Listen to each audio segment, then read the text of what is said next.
Let's open the Bible, Ephesians chapter 4. Kaya buksan po natin sa aklat po ng Epeso, Ephesians chapter 4, verse 15. Epeso po, Kapitulo 4, talatang 15.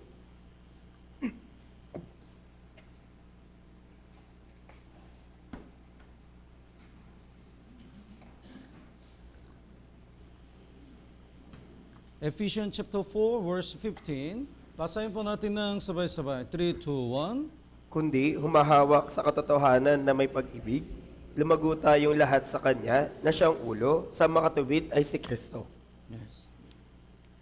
Today, even though we had studied the book of Exodus every Sunday, as a first sermon for 2026, I chose this verse. Kaya ngayon po, na bagaman nag-aaral po tayo ng aklat po ng Exodo para po sa Sunday sermon natin, pero para po sa unang linggo ng taon na ito po yung talata na to na gusto ko pong maibahagi.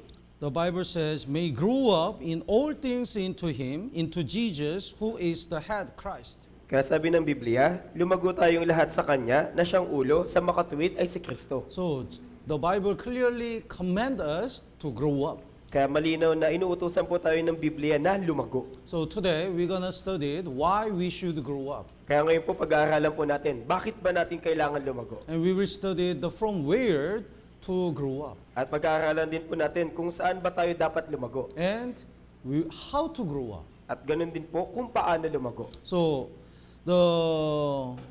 when we get salvation, we receive the eternal life. Kaya nung tayo po ay naligtas, natanggap po natin yung walang hanggang buhay. Then God expects for all the Christian to grow up more and more. Kaya nga po ang Diyos ay umaasa na yung mga Kristiyano ay higit na lumago ng higit at higit pa. Because that is another evidence of salvation. Dahil yung paglago po natin ay isa pong ebidensya na tayo po ay tunay na naligtas. If there is a life, there must be change. Dahil 'di ba, kung meron pong buhay, dapat ito ay nababago. If he is still alive, there must be growth. At kung buhay pa talaga ito, dapat ito ay patuloy na lumalago. But if there is no change and not growing up anything, probably it's dead. Pero kung ito ay hindi lumalago at walang pagbabago, maaari ito ay patay. So even though somebody says he got salvation 10 years ago, 5 years ago, but he doesn't grow up anything, then how can we believe he is really saved? Kaya kahit na may nagpapatotoo na sila ay naligtas, 10 taon na nakakalipas, 5 taon na nakakalipas, pero kung wala siyang pagbabago, paano natin paniniwalaan na siya talaga ay naligtas? Of course, sometimes it take a time to grow up. Opo, kung minsan, kailangan talagang gumugol na mahabang oras para lumago. But I'm talking about not growing up. Pero hindi ko po dito binabanggit yung ngunit ang binabanggit ko po dito ay yung hindi paglago. The one pastor was a temporary missionary in Canada. Kaya may isang pastor po, siya po ay panandaliang misyonaryo doon po sa Canada. He felt lonely. Kaya siya po ay labis na nag-iisa. So but in the house, there is one plant. Pero doon po sa bahay nila, meron pong isang halaman. You have a plant? No, plant. So he give the water and bring it to under the sunshine for 3 months.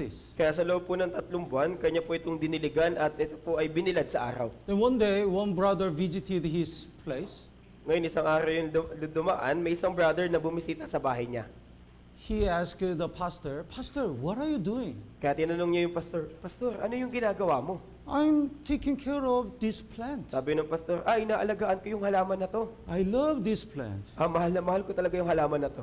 Then the brother said, "This is artificial plant." At sabi ng brother na yun, pastor, ito ay artificial na halaman lamang. Like this artificial plant. It's not alive. Kaya po nitong artificial na halaman natin, hindi po ito buhay. That's why he suddenly realized, no change. Kaya nga doon niya lamang po naunawaan na kaya pala hindi ito nagbabago. Because that is not alive. Dahil yung halaman na yun ay hindi buhay. If we really receive the eternal life, there must be change and we must grow up. Kaya kung tayo po talaga ay nakatanggap ng buhay na walang hanggan, dapat merong pagbabago at merong paglago. The 1 Corinthians chapter 3 verse 6 says, I planted, Apollos watered, but God gave the increase. Kaya sinasabi po ng unang Korinto, Kapitulo 3, talatang 6, na ako ang nagtanim, si Apollos ang nagdilig, ngunit ang Diyos ang nagpalago. So, the most important thing is without God, without help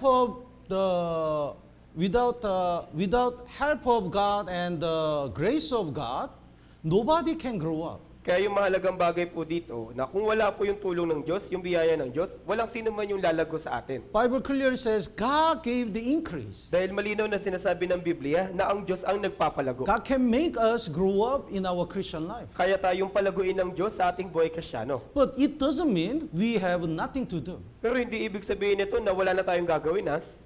The Bible clearly says, Apostle Paul says, I planted, Dahil- Apollos watered.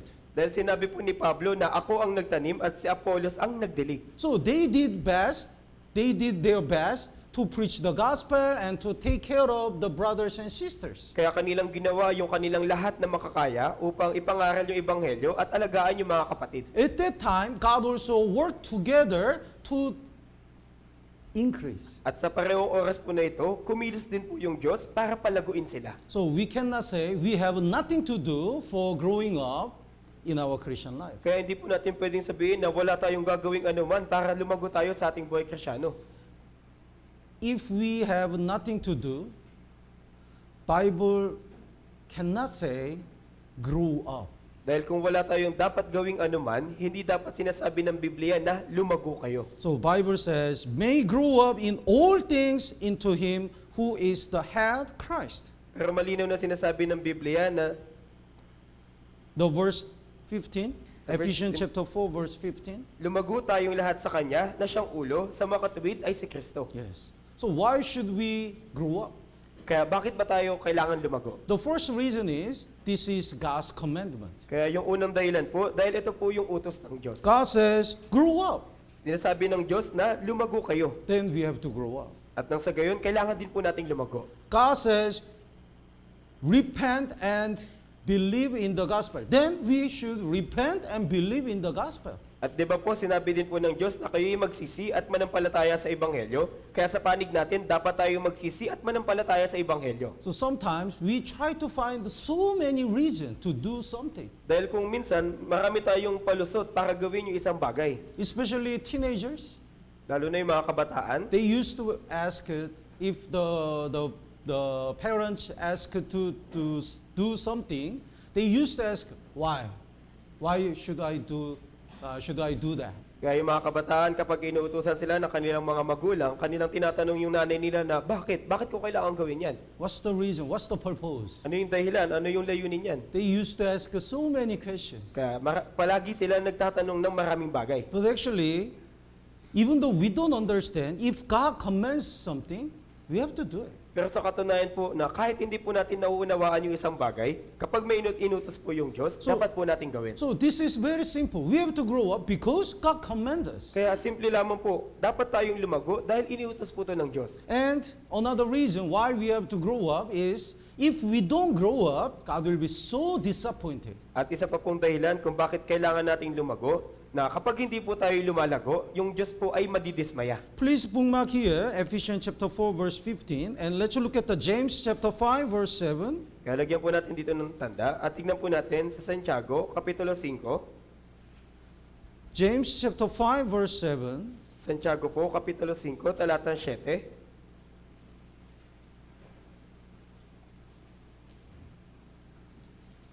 Basahin po natin ng sabay-sabay. 3, 2, 1. Kaya maging matyaga kayo, mga kapatid, hanggang sa pagdating ng Panginoon, hinihintay ng magsasaka ang mahalagang bunga ng lupa na siya'y nagtitiis para dito hanggang sa ito ay tumanggap ng una at huling ulan. God is a farmer Kaya ang Diyos ay gaya ng magsasaka and He spread the seed of the gospel in this world. at Kanya pong pinalaganap yung binhi ng Ebanghelyo dito po sa mundo. So when people believe it, get salvation, they become the fruits of God. Kaya nga kapag yung mga tao ay sumampalataya at naligtas, sila po ay naging bunga ng Diyos. So in order to harvest the more fruits, the farmer wait and did everything for the fruits. Kaya para po makakuha ng mas maraming bunga, yung magsasaka po ay naghihintay ng labis hanggang sa yung kanya pong mga itinanim ay mamunga. That's why Bible says, farmer waits for the precious fruits of the earth. Kaya sinasabi ng Biblia na hinihintay ng magsasaka ang mahalagang bunga ng lupa. But if we don't grow up and no fruits, God will be so disappointed. Pero kung hindi tayo lalago at wala tayong bunga, ang Diyos ay labis na madidismaya. In Luke chapter 13, Jesus shared the one parable. Kaya sa Lucas, Kapitulo 13 po, meron pong isang parable na ibinahagi sa Jesus. The certain man, cares the vineyard, Kaya may isang lalaki daw po, the fig tree, kaya may isang lalaki na may ubasan na kanya itong inaalagaan. but for 3 years, he didn't get any fruits. Pero sa loob po ng 3 taon, wala siya natagpuan dito na kahit anong bunga. Then he says, cut it down. Why does it use up the ground? At kanyang sinabi na putulin mo ito, bakit ito nag-aaksaya ng lupa? So Jesus shared the word of God in Israel for 3 years. Kaya si Jesus po ay nagbahagi ng salita ng Diyos sa Israel sa loob ng 3 taon. But Israel people rejected Jesus. Pero patuloy pong tinanggihan ng mga Israelita si Jesus. They didn't get salvation. They didn't become fruits of God. Kaya walang sino man sa kanila yung naligtas at hindi po sila naging bunga ng Diyos. That's why God was so disappointed.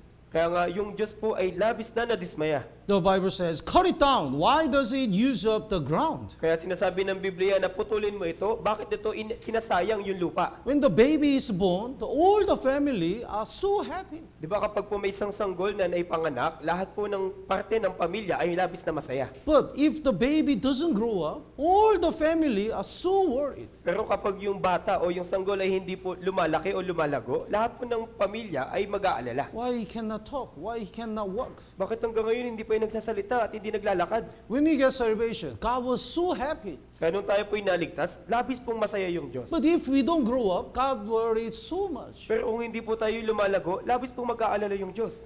Brothers and sisters also so worried about that. At maging yung mga kapatid po natin ay mag-aalala sa bagay na to. He shared the testimony, he got salvation. Nagbabahagi naman siya ng patotoo na naligtas na siya. But why he doesn't grow up? Pero bakit walang paglago? Why he doesn't have any fruits? Bakit wala man lang siya kahit anong bunga? What's wrong? Anong problema niya?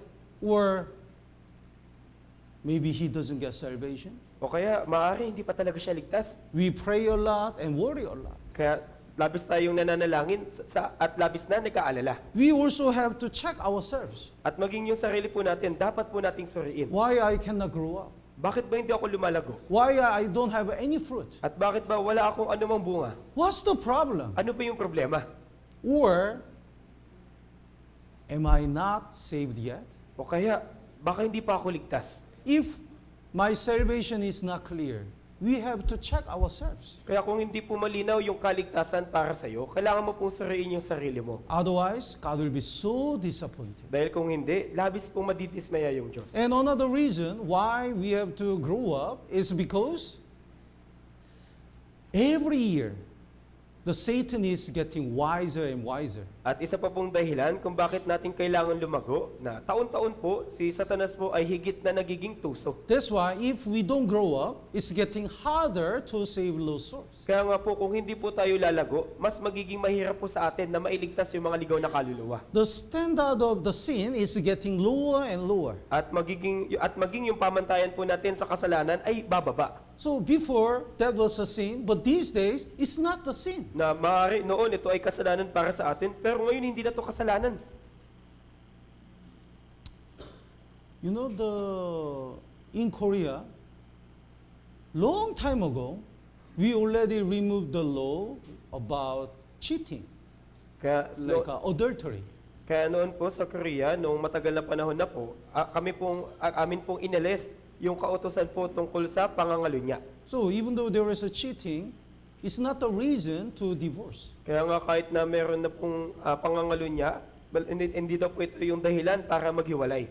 It's not a sin in the legally in Korea. Kaya sa Korea po, hindi na po ito legal na kasalanan. When I visit Las Vegas, you know Las Vegas? Casino, gambling, they boldly show the signboard, this is Sin City.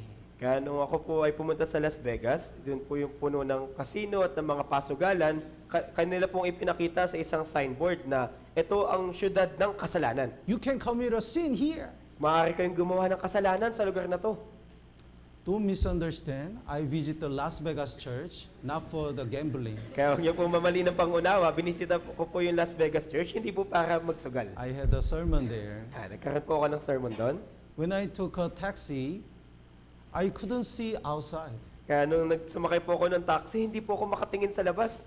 because all the women were very poor. Dahil lahat po ng babae ay napakahirap. That's why they wear the very small clothes. Kaya nga po yung kanilang mga suot ay napakaiksi. They didn't have a money to buy the long sleeve. Wala po silang pera para bumili man lamang po ng mga habang kasuotan. So that's why because of convention, I couldn't see outside. Kaya dahil po doon, hindi ako makatingin sa labas. Then they walk.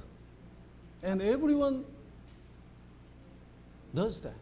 At naglalakad pa sila at halos lahat ay ganun yung ginagawa. These days, Viper, Babe.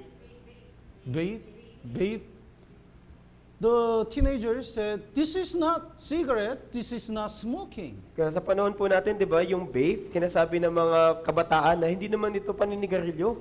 What's the problem to have a boyfriend and girlfriend? At ano bang problema o na magkaroon kami ng boyfriend o kaya ng girlfriend? Standard of the sin is getting lower and lower. Kaya yung pamantayan po ng mga kabataan sa kasalanan ay pababa na ng pababa. That's the work of Satan. At ito po yung gawain ni Satanas. Hey, just eat the fruit of the knowledge of good and evil. It's okay, it's not a sin. Uy, tikman mo lang yung bunga ng pinagbabawal na bunga ng Diyos. Okay lang yan, hindi naman yan kasalanan. Satan is tricking us more and more. Kaya si Satanas po ay higit na higit po tayong tinutukso. In Genesis chapter 3, Satan appeared as a form of a serpent. Kaya sa Genesis po, chapter 3, si Satanas po ay nagpakita sa anyo ng ahas. In Revelation chapter 12, the Satan appeared as a form of dragon. Pero sa Apokalipsis, kapitulo 12 po, si Satanas po ay lumitaw sa anyo ng dragon. So small snake becomes a dragon. He's getting wiser and stronger. Kaya yung maliit na ahas ay naging dragon, kaya ito ay mas nagiging malakas at mas nagiging tuso.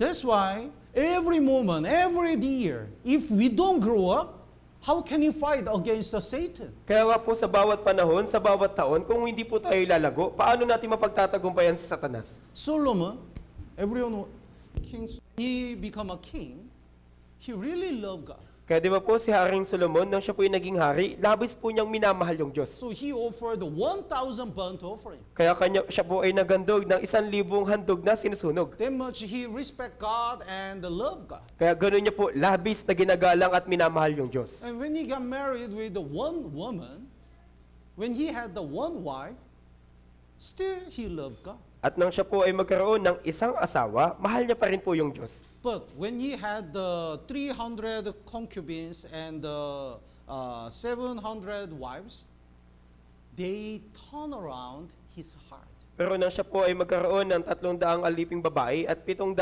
asawang babae, yung kanya pong puso ay nabago sa pamagitan ng kanyang mga asawa.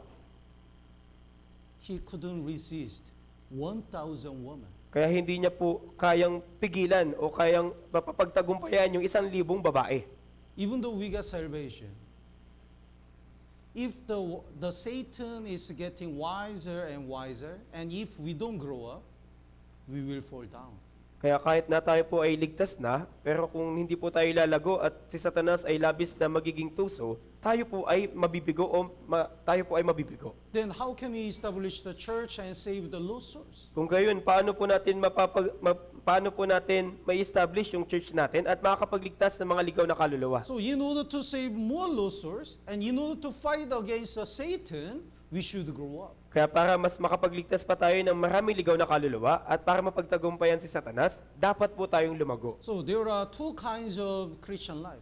Kaya may dalawang uri ng Kristiyanong pamumuhay. Christian life going up and going down. Yung buhay Kristiyano na pataas at yung buhay Kristiyano na pababa. Even though it's so slow, if our Christian life is going up, it is right. Kaya kahit po na yung paglago natin sa buhay Kristiyano ay mabagal, pero hanggat ito ay pataas, ito ay mabuti. But even though we have a position in the church and it has been long time since we got salvation, And even though it looks so great, if our Christian life is going down, it's so dangerous. Pero kung tayo ay meron ng posisyon sa church at matagal na panahon na tayo naligtas at kahit na mukha tayong dakila, pero kung yung buhay Kristiyano natin ay pababa, ito po ay nakakadismaya. Samson was born in the top of the mountain, Sora. Kaya si Samson po, siya po ay ipinanganak sa tuktok ng bundok sa Sora. But in order to meet the Palestine women, he went to the Timnah. Pero para matagpuan yung isang babaeng Palestina, siya po ay pumunta sa Timna. That is a lower place. At ito po ay nasa mababang lugar. And he went down to the valley of Sorek. At siya din po ay pumunta sa libis ng Sori. In Sorek, he met Delilah. At doon niya po nakilala si Delilah. So his life went down and down. Kaya yung kanyang buhay ay palubog ng palubog. Jonah's life was going down and down. At maging yung buhay po ni Jonas ay pababa ng pababa. So what about our Christian life? Kaya paano naman yung buhay Kristiyano natin? Our Christian life, even though it's slow, is growing up and up or down and down. Yung buhay Kristiyano ba natin na bagamat mabagal, ito ba ay lumalago ng pataas o palubog tayo ng palubog? We have to grow up. Dapat po tayo lumago. Then we can bear the more fruits and save those souls more. Nang sa gayon po, marami po yung magiging bunga natin at makapagligtas pa tayo ng maraming ligaw na kaluluwa. Let's go back to Ephesians chapter 4, Kaya tingnan po ulit natin yung Efeso Kapitulo 4 verse 15. sa talatang 15. Then, in which part should we grow up? Ngayon, saang panig kaya o saang lugar kaya tayo dapat lumago? The verse 15, speaking the truth in love, may grow up in all things into him who is head, Christ.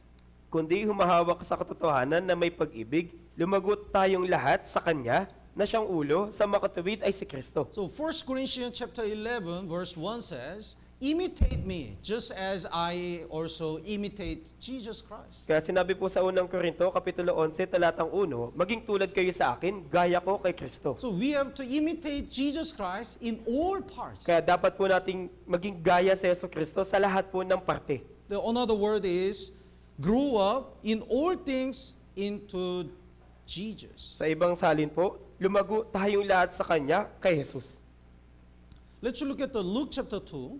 Tignan po natin sa Lucas, Kapitulo 2. Luke chapter 2 verse 52. Lucas po, Kapitulo 2, talatang 52.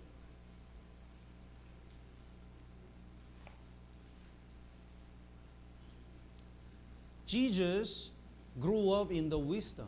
Kaya si Jesus po ay lumago sa karunungan.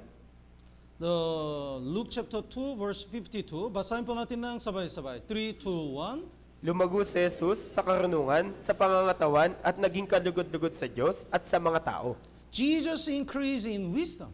Kaya lumago si Jesus sa karunungan. We also should increase in the Bible and wisdom. Kaya sa panig natin, dapat din po tayong lumago sa Biblia at sa karunungan. As much as we understand the Bible, our faith can grow up. Dahil kung paanong higit nating nauunawaan yung Biblia, yung pananampalataya po natin ay maaaring lumago. As much as we grow up in the Bible, we have a confidence to live according to the Bible. Kaya kung gaano tayong labis na lumalago sa Biblia, ganoon din po yung kumpiyansa natin na makapamuhay ayon po sa Biblia. Let's look at the 1 Corinthians chapter 14. Kaya tingnan po natin sa unang Korinto, Kapitulo 14. 1 Corinthians chapter 14 verse 20. Unang Korinto po, Kapitulo 14, talatang 20. Basahin po natin ng sabay-sabay. 3, 2, 1. Mga kapatid, huwag kayong mag-isip bata, sa kasamaan ay maging sanggol kayo, ngunit sa pag-iisip ay maging husto na sa gulang. Do not be children in understanding of the Bible and God. Kaya sabi, huwag kayong maging isip bata sa pagkaunawa sa Diyos at sa Biblia. But in understanding be matured. Ngunit sa pag-iisip ay maging husto na sa gulang.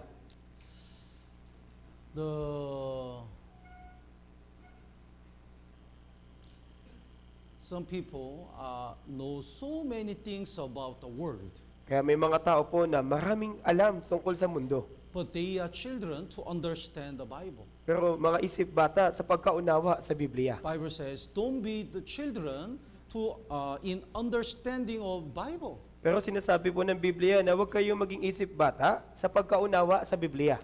When I was a teacher, before I worked for the church, my students came to me. Kaya nung guro pa lamang po ako, bago po ako gumawa para sa church, may isang estudyante po na lumapit sa akin. They were so excited. Kaya labis po talaga silang nasasabik.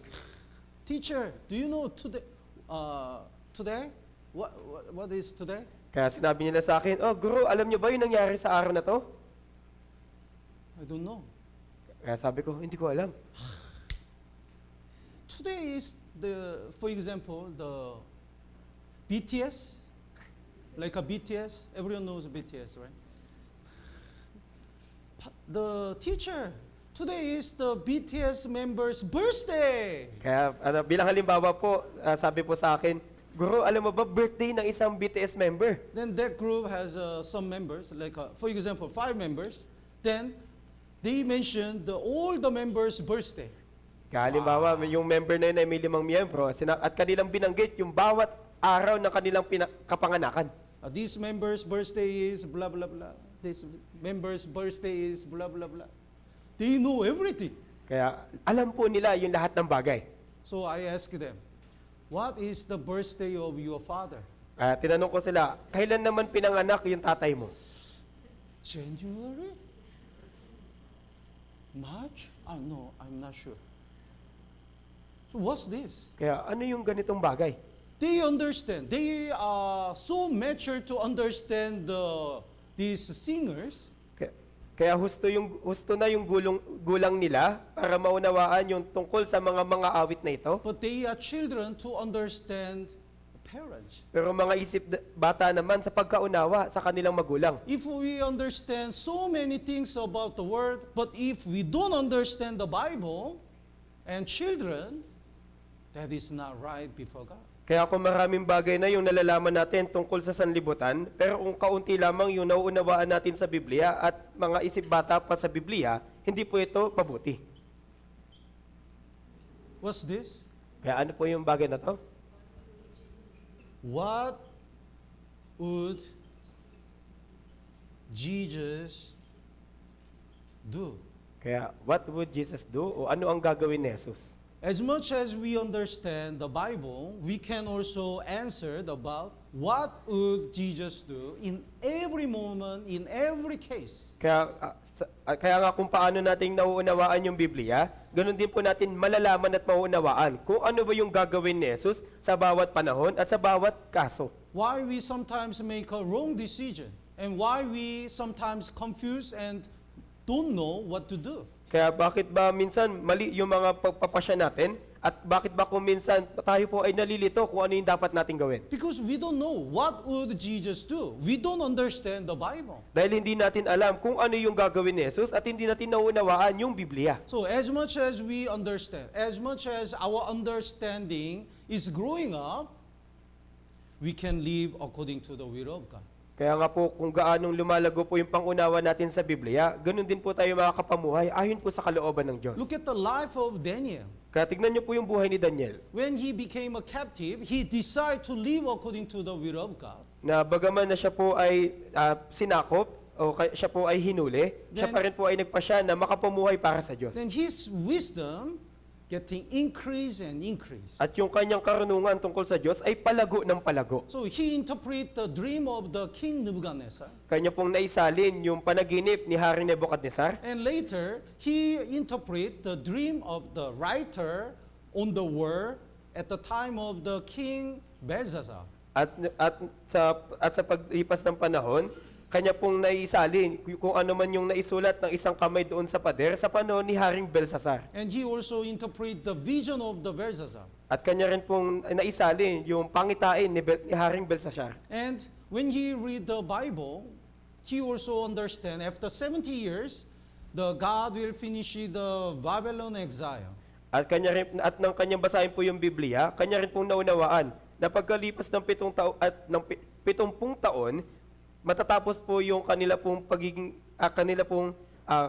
So he realized that after 70 years, Israel people could return to Israel. kanya pong naunawaan na pagkalipas ng 70 taon, yung mga Israelita ay makakabalik na sa Israel. And in Daniel chapter 9, he understood, he prophesied about Jesus. At sa Daniel po, Kapitulo 9, kanya pong propesiya yung tungkol kay Jesus. And at the end, he talked about the 7 years tribulation. At sa katapusan po nito, kanya pong binanggit yung tungkol sa 7 taong kapigatian. So he understood the deeper and deeper, and his wisdom is increased more and more. Kaya yung kanyang pangunawa ay lumalalim ng lumalalim at yung kanya pong at siya po ay lumalago ng lumalago. That's why he affected so many people. Kaya marami po yung naepektohang mga tao sa kanya. We know when Jesus was born, the wise man from the east visited Jesus. Kaya di pa po nalalaman natin na yung nang si Jesus po ay ipinanganak, yung mga pantas po mula po sa silangan ay bumisita kay Jesus. Biblical scholars says they came from Babylon. At yung mga biblical scholar po, kanila pong sinabi na sila po ay nagmula sa Babylonia. Babylon is the east side from Jerusalem. Dahil yung lugar po o yung bansang Babylonia, ito po ay nasa silangang bahagi ng Israel. How they believed Jesus and waited Jesus. Kaya paano sila nanampalataya at nag-antay kay Jesus?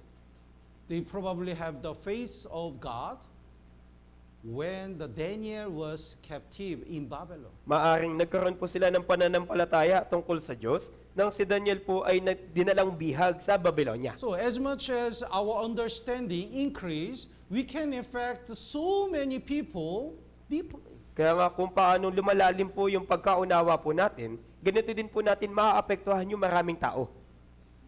For example, when we visit the brothers and sisters, without understanding of Bible, we just visit and, please come to the church. You have many difficulty. That is also good and effective. Di ba po, alimbawa, kapag bumibisita tayo sa mga kapatid, atin silang binibisita at binahabahagi yung salita ng Diyos at sinasabi na, halika na, bumalik ka na. Maaring yung bagay na ito ay mabuti. But what if we share the Bible verses and solve their problem or concern based on the Bible, they really get strength. Pero paano kaya kung maibahagi natin sa kanila yung salita ng Diyos na naaayon po sa kanila pong kalagayan, maaari po sa salita na yon ay magkaroon po sila ng tunay na kalakasan. That's the power of Bible. At ito po yung kapangyarihan ng Biblia. So if we don't grow up in the wisdom, we cannot effect more. Kaya nga kung hindi po tayo lumalago sa karunungan, hindi po natin maaapektuhan yung ibang tao. When the Ezra went to Israel, he didn't do anything. Kaya nang si Ezra po ay bumalik na sa Israel, wala siyang ginawang anuman. He just taught to the Bible. Kanya lamang pong itinuro yung Biblia. When Israel people learn the Bible, their life is totally changed and they revived. At nang maunawaan o mapag-aralan ulit ng mga Israelita yung Biblia, yung kanilang buhay ay napanumbalik at yung kanilang pong puso ay nanumbalik din. So, we have to grow up in all things in Jesus. It means, as Jesus grew up in the wisdom, we also have to grow up in the wisdom. Kaya sabi, lumago tayong lahat sa Kanya, kay Jesus. Kaya ibig sabihin po nito, kung paanong lumago si Jesus sa karunungan, dapat ganun din po tayong lumago sa karunungan. And also, we should become cleaner and cleaner. Gayon din po, dapat po tayong higit na maging malinis pa. Everyone can make a mistake. Opo, bawat isa po sa atin ay maaaring magkamali. Nobody can say he is innocent and he never commit a sin, never make a mistake. Dahil walang sino man yung makakapagsabi sa atin na wala tayong kaso o kailanman hindi tayo nagkasala. But the problem is, but important thing is, after, even though we make a mistake, how should we repent and try to live for God again? Pero yung pinakamahalagang bagay po dito, bagaman tayo po yung magkamali, kung paano po tayo magsisisi at makapamuhay po para po sa Diyos, ito po yung mahalaga. Even though we have a big sin, when we repent, we can get a second chance to be used by God. Kaya kahit na makagawa tayo ng malaking kasalanan, pero kung tayo po ay magsisisi, maaaring bigyan tayo ng Diyos na ikalawang pagkakataon. Committing sin is not the end. Kaya yung pagkakasala po, hindi po ito yung katapusan. Even though we are under discipline, that's not the end of our Christian life. At kahit po tayo ay nasa ilalim ng disiplina ng Diyos, hindi po ito yung katapusan ng ating buhay Kristiyano. We must not give up in our Christian life. Kaya wag po dapat tayong sumuko sa ating buhay Kristiyano. Pastor, I think I'm done. I cannot start again. Pastor, tingin ko, tapos na ako, hindi na ako makakapagsimula pang muli. I cannot start, I cannot be used by God again. Hindi na ako ulit gagamitin pa ng Diyos. But there is a biggest evidence God expect and God wait for you to recover your Christian life. Pero meron pong malaking ebidensya na ang Diyos ay umaasa at nag-aantay na ikaw ay makapanumbalik sa iyong buhay Kristiyano. What's that? Ano po yon? You are still alive. Buhay ka pa hanggang ngayon. So if God give up, that is your last day. Kaya kung yung Diyos ay susuko na talaga sa iyo, ito na yung huling araw mo. But we are still alive. It means God still wait for us to recover our Christian life. Pero buhay pa tayo, ibig sabihin po nito, yung Diyos ay nag-aantay pa sa atin na makapanumbalik. Look at the life of David. Kaya tignan niyo po yung buhay ni David. He committed really big sin, sexual sin. Siya po ay nakagawa ng talagang malaking kasalanan, yung sexual na pangangalo niya. But sincerely he repent. Pero siya po ay labis na nagsisi. That's why at the end of his life, he didn't commit sexual sin. Kaya nga hanggang sa katapusan ng kanyang buhay, hindi na po siya muli gumawa ng pangangalo niya. So, even though we make a mistake, we have to repent and our Christian life should become cleaner and cleaner. Kaya nga, bagaman tayo po ay nagkasala o nagkamali, dapat po tayo magsisi at dapat yung buhay Kristiyano po natin ay higit na maging malinis ng higit at higit pa. Let's look at the 2 Thessalonians chapter 1. Kaya tignan po natin sa ikalawang Tesalonika. Ikalawang Tesalonika po, Kapitulo 1. 2 Thessalonians chapter 1 verse 3. Ikalawang Tesalonika po, Kapitulo 1, talatang 3.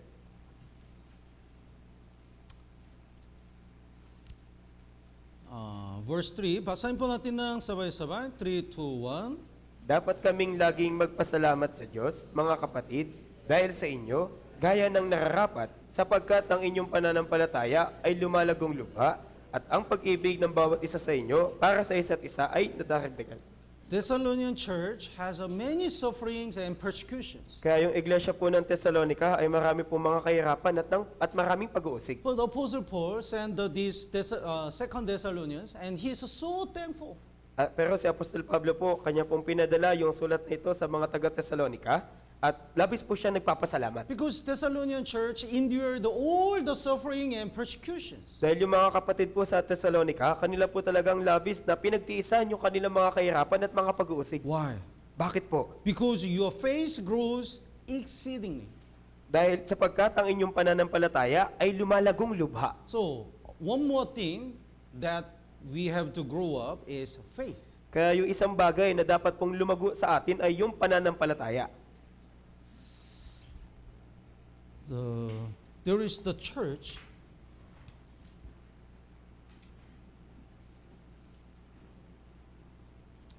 And behind near the church, there is a bar. Kaya halimbawa po, meron po ditong isang church at sa katabi po nito ay meron pong bar. So they always dance and drink and fight. So the pastor, whenever they gather, the pastor prayed like this. Kaya sila po ay nagiinuman, sumasayaw at nagsusuntukan. Pero yung pastor po, siya po ay nang sila po ay nagkakatipon, siya po ay nanalangin na gaya nito. Lord, please destroy this bar. Kaya nanalangin siya, Panginoon, pakiusap, wasakin mo na yung bar na to. By lightning, destroy this bar. Kahit nasa pamagitan lamang ng kidlat, wasakin mo po yung bar na to. One day, by the lightning struck the bar and it really destroyed.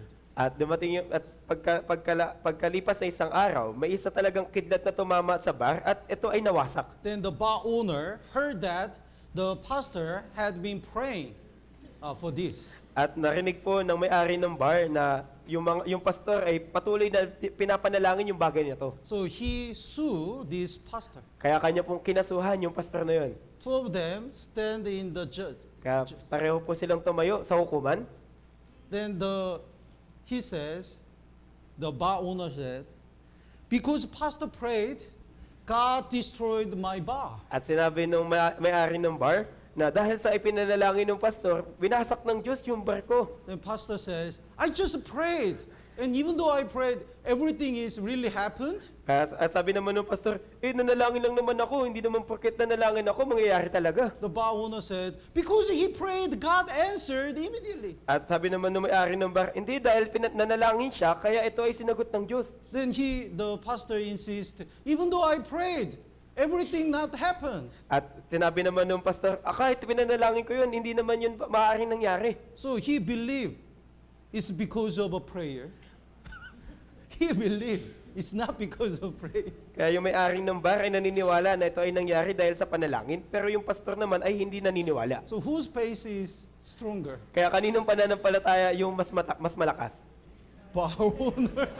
Yung may-ari po ng bar. He really believed it. Dahil talagang naniniwala siya. It's just a joke, but our faith must grow up. Kaya pabiro lamang po ito, pero dapat yung pananampalataya po natin ay dapat lumago. Otherwise, we cannot overcome the difficulties and the situation.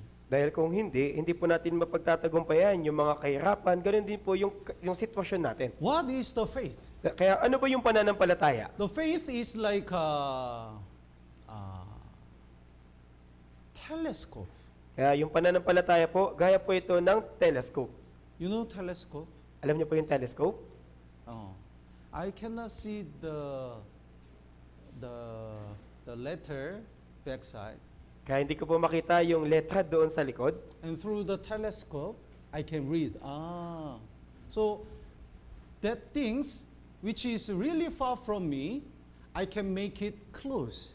Kaya sa pamamagitan po ng telescope, nababasa ko na ito. Kaya yung malayo pong bagay ay maaari po maging malapit sa akin gamit yung telescope.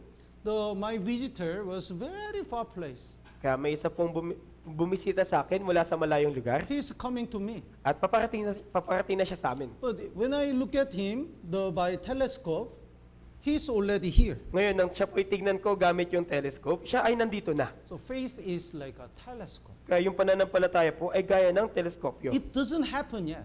Hindi pa ito nangyayari talaga. But we believe. When we believe it, it's already happened in us. Pero kung tayo po'y sasampalataya na ito ay mangyayari, ito ay nangyari na sa atin. Even though it's really far, it's very close to us. Kaya kahit na ito, bagaman ito ay malayo, ito ay mas malapit pa sa atin. We can live like it's already happened. Maaari tayo makapamuhay na para bang ito ay nangyari na. So that the faith is not looking at the environment or difficulties around us. Kaya yung pananampalataya po, hindi po ito yung pagtingin sa kalagayan natin. Faith is looking at the promise of God. Kundi ito ay ang pagtingin sa pangako ng Diyos. Even though it's not achieved yet, if we have a faith, it's already achieved. It's already answered in our life. Kaya nga kahit na ito ay parang hindi pa nangyayari sa ating buhay, pero kung tayo ay merong pananampalataya, ito ay naisagawa na sa ating buhay. We don't go to the heaven yet. Kaya wala pa po tayo sa langit. But heaven is already in us Pero yung langit ay nasa atin na because of faith. dahil sa pananampalataya. We don't receive the glory of God yet. Hindi pa po natin natatanggap yung kaluwalhatian mula sa Diyos. But we can live for the glory because of the faith. Pero makakapumuhay po tayo ng meron pong kaluwalhatian dahil sa pananampalataya. So the faith is not to look at the environment, but to look at the promise of God. Kaya nga po yung pananampalataya, hindi po ito yung pagtingin sa paligid natin, kundi sa pangako po ng Diyos. Let's look at the Matthew chapter 14. Kaya tingnan po natin sa Mateo, Kapitulo 14. Matthew chapter 14, verse 28. Mateo po, Kapitulo 14, talatang 28.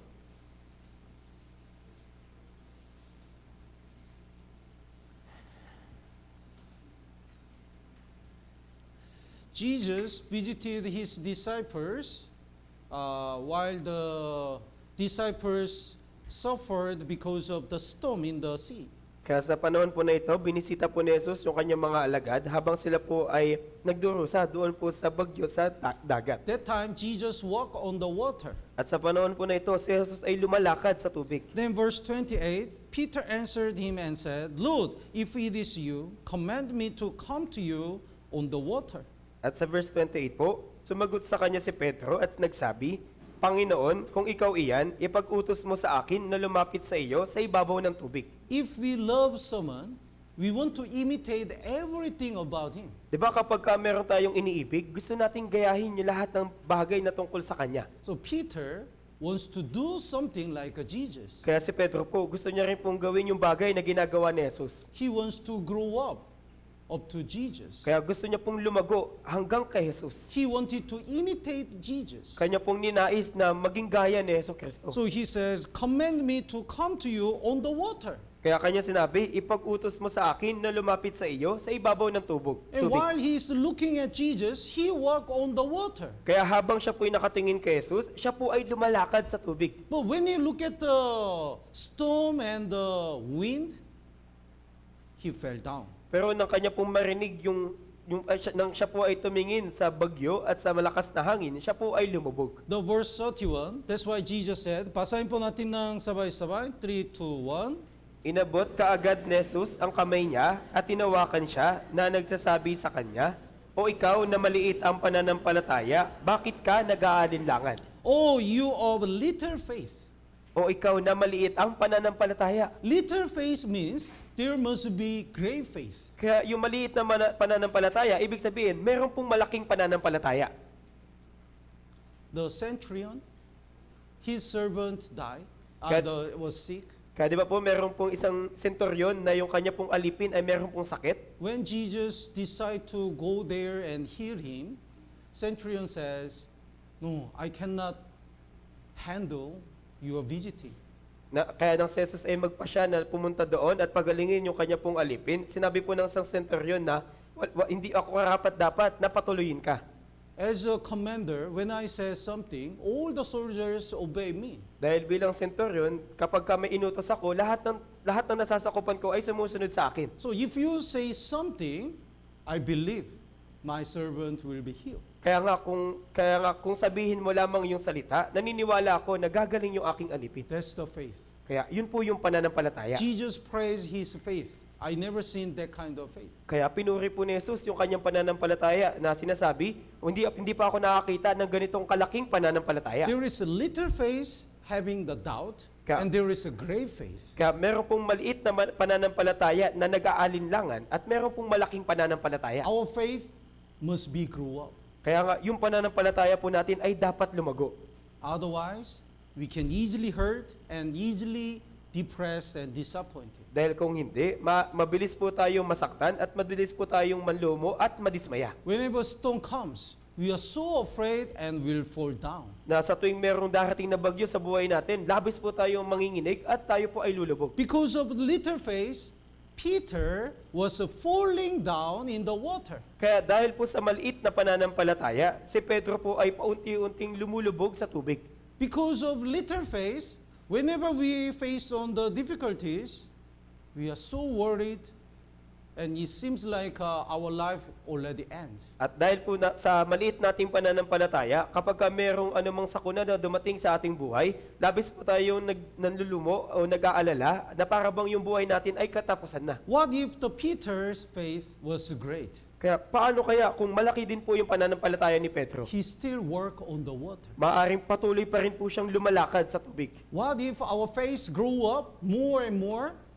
Even though there are so many difficulties and problems, we work on that problem. Kaya paano kaya kung yung pananampalataya natin ay lumago ng higit at higit pa, na maaari habang meron tayong mga kahirapan at mga pagdurusa, atin lamang pong lalakaran yung mga bagay na ito. Lord, even though I have so many problems and so many concerns, I believe you are with me and guide me.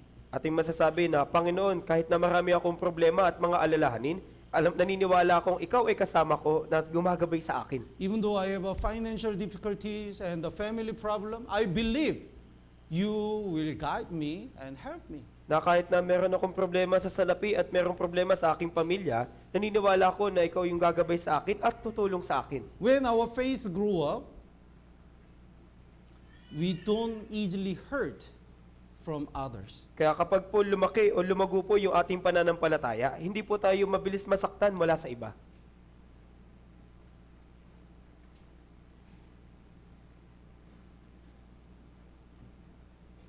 What's this? Kaya ano po ito? Mice? Mice? Oh, thank you.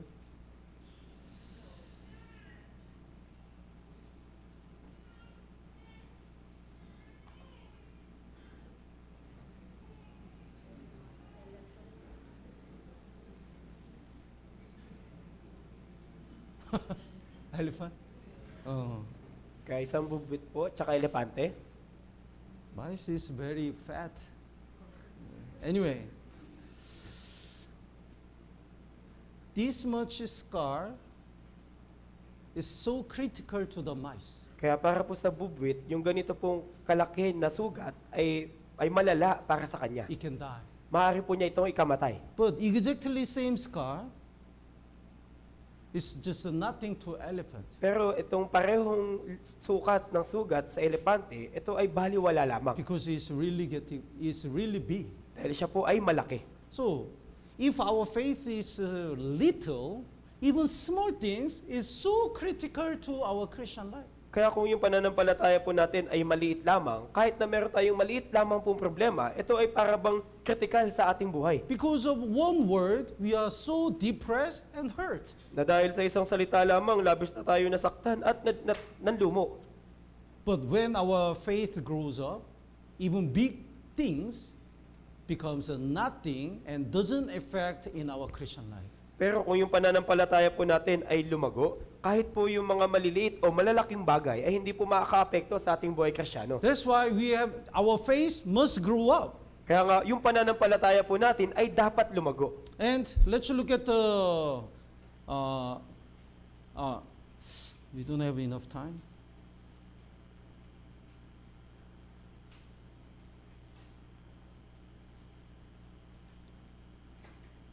Let's look at the Romans chapter 12. Kaya tingnan po natin sa Roma, Kapitulo 12. Romans chapter 12, verse 11. Roma po, Kapitulo 12, talatang 11. This is the verse, every year, our senior pastor, Reverend Pastor Liuan Ni, search this verse every year when we start the new year. Kaya yung kagalang-galang po natin na pastor, na si Pastor Johan Ray, kada magsisimula po yung taon, kanya pong binabanggit yung talata na ito. Basahin po natin ng sabay-sabay. 3, 2, 1. Huwag maging tamad sa pagsisikap, maging maalab sa Espiritu na naglilingkod sa Panginoon. Yes. We should getting more diligent, more and more diligent. Kaya dapat higit po tayong magsikap pa ng magsikap. Satan is getting more diligent. Kaya di ba po si Satanas, pasipag po siya ng pasipag. So he visited unsaved people and even brothers and sisters to destroy their life. Kaya kanya pong binibisita yung mga ligaw na kaluluwa, maging yung mga buhay ng ating mga kapatid. If we are lazy, if we are not more and more getting diligent, we will lose many lost souls. Pero kung tayo po ay tatamad-tamad at hindi po labis na magsisikap, atin pong mawawala yung maraming ligaw na kaluluwa. So, not lagging in diligence, fervent in the spirit, and serving the Lord. Huwag maging tamad sa pagsisikap, maging maalab sa Espiritu na naglilingkod sa Panginoon. Let's look at the 1 Samuel. Kaya tignan po natin sa unang Samuel, 1 Samuel chapter 1, unang Samuel po, Kapitulo 1.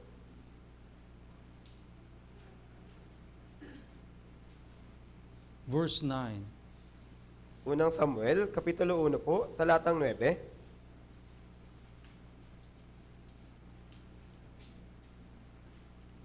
Basahin po natin ng sabay-sabay. 3, 2, 1. Tumindig si Ana, pagkatapos na sila'y makakain at makainom sa Shilo, noon si Eli na pari ay nakaupo sa upuan niya sa tabi ng haligi ng pintuan ng templo ng Panginoon. Eli, the priest, was sitting on the seat. On the seat. Si Eli na pari ay nakaupo sa upuan niya. His seat? Sa upuan niya. Oh. Actually, in the tabernacle, there is no seat. Kaya sa katunayan po, doon po sa tabernakulo, walang anumang upuan. Because the tabernacle is the place to work. Dahil yung tabernakulo po, ito po yung lugar para gumawa. But Eli, the priest, made the one seat, and he always sat there. Pero si Eli na pari po ay gumawa ng isang upuan at palagi po niya itong inuupuan. That's why Bible described the seat is the seat, his seat. Kaya nga po, pinabanggit po ng Biblia na ito ay kanyang upuan o upuan niya. Kanya. So this is his own seat, his own chair. Kaya pag-aari niya po yung upuan na ito, kanya po ito. So instead of working for the Lord diligently, he became lazy. Kaya imbes na maging masipag na gumawa para sa Panginoon, siya po ay naging tamad. When he died in that seat. Kaya nang siya po ay namatay, siya din po ay namatay doon sa upuan na yun. So until he died, he was lazy. Kaya hanggang sa siya po ay mamatay, siya po ay tamad. Why did God call us? Kaya bakit ba tayo tinawag ng Diyos? Because there are so many losers. Dahil napakarami pong ligaw na kaluluwa. And there are so many brothers and sisters who need our help. At napakarami po mga kapatid na nangangailangan ng tulong natin. What about our family? Kaya paano yung pamilya natin? What about our neighbors and friends? Paano yung mga kapitbahay natin, yung mga kaibigan natin? If we become lazy, we will lose so many blessings and so many fruits. Kung tayo po yung magiging tamad, mawawala po yung maraming biyaya at bunga para sa atin.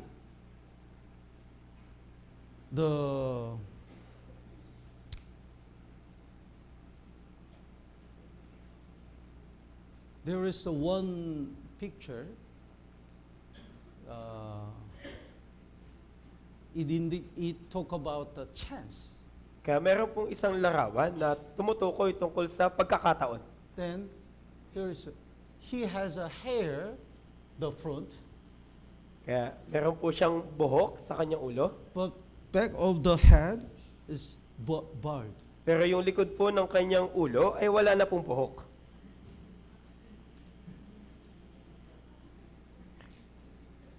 And in his foot, here is wings. At yung kanya pong sapatos ay meron pong pakpak. So what does it mean? Kaya ano po yung ibig sabihin nito? His name is chance. Kaya yung pangalan po niya ay pagkakataon o chance. When the chance comes, we have to grab it. Kaya kapag dumating po yung pagkakataon, dapat po natin itong sunggabin. Once it passed, we cannot grab. Dahil kapag ito ay lumipas na o nakalagpas na, hindi na po natin ito makukuha. And chance is quickly, it passes so fast, like a wings. At yung pagkakataon po ay mabilis pong nawawala gaya ng pakpak. That's why, not to miss the chance, when it comes, we should grab it. Kaya para hindi po natin mawala yung pagkakataon, kapag dumating na po ito, dapat po natin itong sunggabin. But if we are lazy, we will miss all the chances to evangelize and to be used by God. Pero po, kung tayo po ay tamad, mawawala po sa atin yung pagkakataon para makapagligtas ng mga ligaw na kaluluwa at ganoon din po magamit ng Diyos. When you look back my life, I really want to repent. Kaya sa tuwing inaalala ko talaga yung aking buhay, gusto ko talagang magsisi. How many times did I miss the so important chances? Kaya ilang ulit na ba na aking nawala yung maraming mahalagang pagkakataon? I really want to determine my heart. Lord, please help me not to miss any important chance in my life.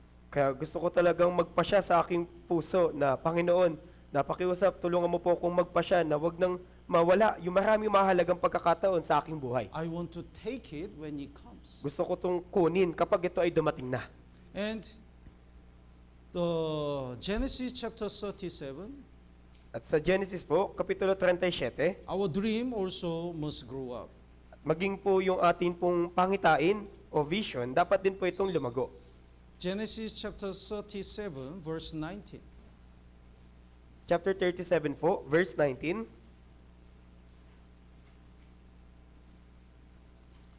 Basahin po natin ng sabay-sabay. 3, 2, 1. At sinabi nila sa isa't isa, tingnan ninyo, dumarating ang mahilig managinip.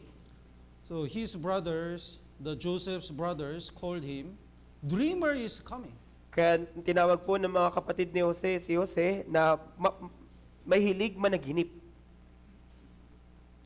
Joseph was called a dreamer. Kaya tinawag po si Jose na mahilig managinip.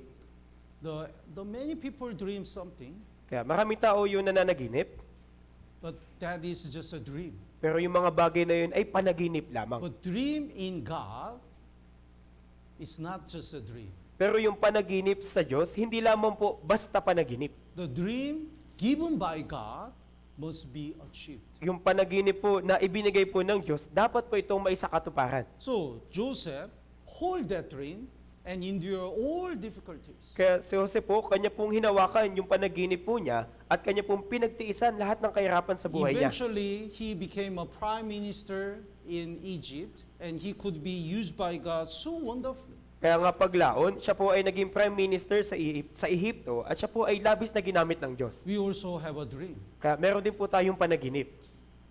Construction is one of our dream. Di ba po yung pagtatayo po ng church, yung isa sa panaginip natin?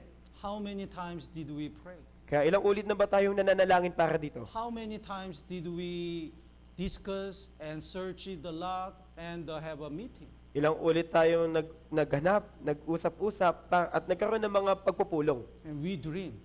We prepared a new place and filled that place with so many saved people. Kaya tayo ay nanaginip na makapagtayo ng bagong lugar at mapuno ito ng maraming ligtas na kaluluwa.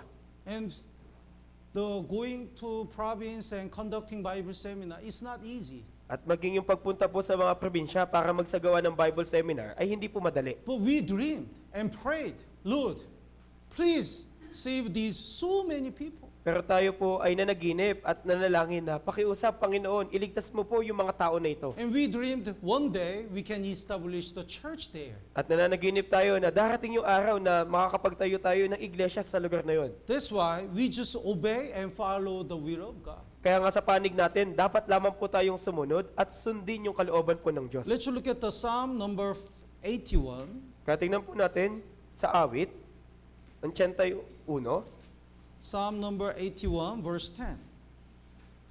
81 po, talatang 10. Psalm number 81, verse 10. Sa talatang 10 po, Basahin po natin ng sabay-sabay. 3, 2, 1. ako ang Panginoon mong Diyos na naglabas sa iyo mula sa lupain ng Ehipto. Buksan mo ng maluwang ang iyong bibig at ito'y aking pupunuin. God says, I brought the Israel people out of the land of Egypt. Kaya sinabi ng Diyos na aking pinalaya yung mga Israelita sa lupain ng Ehipto. Who can brought to the 10 plagues to destroy Egypt? That time, the Egypt is the strongest nation. Kaya sa katunayan po sa mga panahon na yun, yung Ehipto po yung pinakamalakas na bansa. Kaya nga, sino yung nagbigay ng 10 salot doon sa Ehipto? Who can bring the whole Israelite out of Egypt? Kaya sino yung may kakayahan na maglabas ng lahat ng mga Israelita palabas sa lupain ng Ehipto? So it means God is almighty. Kaya ibig sabihin po na to na ang Diyos ay makapangyarihan. God can do everything. Kayang gawin ng Diyos yung lahat ng bagay. That's why God says, open your mouth wide, I fill it. Kaya nga sinabi ng Diyos, buksan mo ng maluwang ang iyong bibig at ito'y aking pupunuin. But if we don't expect anything from God, if we don't dream, we will open our mouths like, ooh, this much. Oh. Pero kung wala tayong pangarap o kung hindi natin kung wala tayong inaasahan mula sa Diyos, bubuksan lamang po natin ng masikip yung ating bibig. You can do this much, Lord. Oh. O kaya mong gawin yung ganito lamang, Panginoon. But if we really believe God is almighty and He can do everything, we expect something more. We dreamed something more. Pero kung tayo po ay labis na naniniwala na ang Diyos ay makapangyarihan na kayang gawin yung lahat ng bagay, tayo ay malabis na mananaginip, ganoon din po naaasa na mas malaki sa Diyos. We open our mouths widely. Bubuksan po natin ng maluwang yung ating bibig. Lord, I'm ready to follow. Na, Panginoon, handa na po akong sumunod. Please show us. Pakiusap, ipakita mo sa amin. Please help us. Pakiusap, tulungan mo kami. So I dreamed we can conduct a Bible seminar in each barangay, and each campus, in each high school, and we can save the many lost souls and fill all our places with saved people.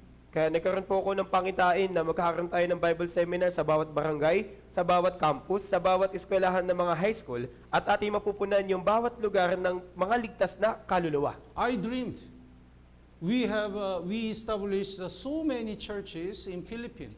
The Selgro One, Mandaluyong Church, Taguig Church, what else? Taytay Church, Makati. Pasig Church. So because we have so many brothers and sisters, we can establish so many churches. I dreamed. Kaya nanaginip po ako na tayo po'y makakapagtatag na marami pong iglesia sa Mandaluyong, sa Taguig, sa Taytay, ganun din po sa Pasig. At dahil sa marami po nating mga kapatid, ganito po yung aking naging panaginip. So we have to grow up. Kaya dapat po tayong lumago. Then how can we grow up? Kung gayon, paano kaya tayo lalago? There are many important parts, but most important thing is, without receiving the grace of God, we cannot grow up. Kaya maraming mahalaga pong parte, pero yung pinakamahalagang parte po dito, na kung wala po yung biyaya ng Diyos, kung hindi po natin ito matatanggap, hindi po tayo lalago. So first step is to abide in the church. Kaya yung unang hakbang po, dapat tayo manatili sa church. Let's look at the Colossians chapter 2. Tignan po natin sa Colosas, Kapitulo 2. Colossians chapter 2, verses 6 and 7. Colosas po, Kapitulo 2, talatang 6 hanggang 7. Colossians chapter 2, verses 6 and 7. Basahin po natin ng sabay-sabay. 3, 2, 1. Kaya't kung paanong tinanggap ninyo si Kristo Jesus na Panginoon, ay lumakad kayong gayon sa Kanya, na nakaugat at nakatayo sa Kanya, at matibay sa pananampalataya, gaya ng itinuro sa inyo na sumasagana sa pasasalamat. We should root first. Kaya una, dapat tayong umugat muna. We should abide in the church first. Dapat po muna tayong manatili sa church. And we should root in the Bible and in the fellowship first. At dapat po muna tayong umugat sa Biblia at ganoon din po sa fellowship. Even though it looks boring and it take a long time, we should root first. Kaya kahit na parang nakakawalang gana at ito ay gumugugol na mahabang oras, dapat po muna tayong umugat. Then we can build up. Nang sa gayon, tayo ay makatayo. Then we can establish. At tayo ay maging matibay. Then we can abounding. We can bear the fruits. Nang sa gayon, tayo po ay sumasagana, tayo po ay higit na mamumunga. So without rooting, without receiving all the spiritual strength from God, we cannot grow up and we cannot do anything. Kaya nang wala pong pag-ugat, nang wala pong pagtanggap ng lahat ng biyaya pong mula sa Diyos, lahat po ng espiritual na kalakasan mula sa Diyos, hindi po tayo lalago at wala tayong magagawang anuman. I believe God make our body for all the lessons. Kaya naniniwala po ko na nilikha po ng Diyos yung katawan natin para kumuha ng aral. Here is one marathoner. Kaya meron po ditong isang mananakbo. Marathoner. He can run the 42 kilometer. Kaya kaya niya pong tumakbo sa haba ng 42 kilometer. But even though he is a professional marathon runner, after 100 meter, he fell down. Pero siya po, kahit na siya po ay professional ng mananakbo, pagkalipas ng 100 metro, siya po ay natutumba. He's really exhausted. Labis po talaga siyang napapagod. So he's thinking, what's wrong with me? Kaya iniisip niya, ano po yung problema sa akin? I can finish it 42 kilometer, but after I can just run 100. Kaya anong problema sa akin? Kaya ko naman makatakbo hanggang 42 kilometer, pero ngayon 100 pa lang, pagod na ako. So he determined his heart. Okay, I'm gonna die. Kaya nagpasya po siya sa kanyang puso na, o sige, hanggang sa mamatay na ako. In this race, I'm ready to die. I'm gonna run. Sa takbuhin na ito, handa akong mamatay, tatakbo ako ng tatakbo. After 10 minutes, he fell down again. At pagkalipas po ng 10 minuto, siya po ulit tumba. What does it mean? Why?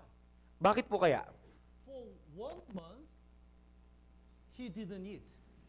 Dahil sa loob po na 1 buwan, hindi po siya kumain. So even though he determined his heart and he tried again and again, and he have a new resolution, he couldn't run. Kaya kahit na siya po yung nagpasya na sa kanyang puso at paulit-ulit niya pong ginagawa ito at nagkaroon pa ng bagong resolusyon, hindi po siya makatakbo na gaya ng una. Today we understand we have to grow up. Kaya di ba ngayon, naunawaan natin, dapat tayong lumago. We want to grow up. At gusto po nating lumago. We want to run. Gusto nating tumakbo. We want to save more lost souls. Gusto nating makapagligtas na marami pang ligaw na kaluluwa. But if we don't eat the spiritual food, we don't receive the grace of God continuously, we will fall down. Pero kung hindi po tayo patuloy nakakain ng espiritual na pagkain at tatanggap ng biyayang mula sa Diyos, tayo din po ay tutumba. So we ourselves don't have a problem. Kaya tayo po mismo, wala po tayong problema. Not eating well is the problem. Kundi ang problema po ay yung hindi po pagkain ng mabuti. So this runner, instead of making the resolution or the making another plan or other things, he has to eat first. Kaya yung mananakbo po na ito, imbis na magplano na kung ano-ano man o kaya gumawa ng resolusyon, dapat po muna siyang kumain. So foundation of growing up is eating well. Kaya yung pundasyon po ng paglago natin ay yung tamang pagkain. Abiding in the church well. Yung tamang pananatili sa church. So I really hope and pray in 2026, we stick to the word of God and fellowship and never depart from the church. Kaya umaasa at nananalangin po ko na sa taon ng 2026, tayo po ay higit na dumikit sa salita ng Diyos at sa fellowship. And I really hope and pray we grow up more and bears more fruits. At umaasa at nananalangin din po tayo na tayo po ay higit na lumago at higit na mamunga. Tama po ba? Tama po ba? Opo. Let's pray together. Manalangin na po tayo.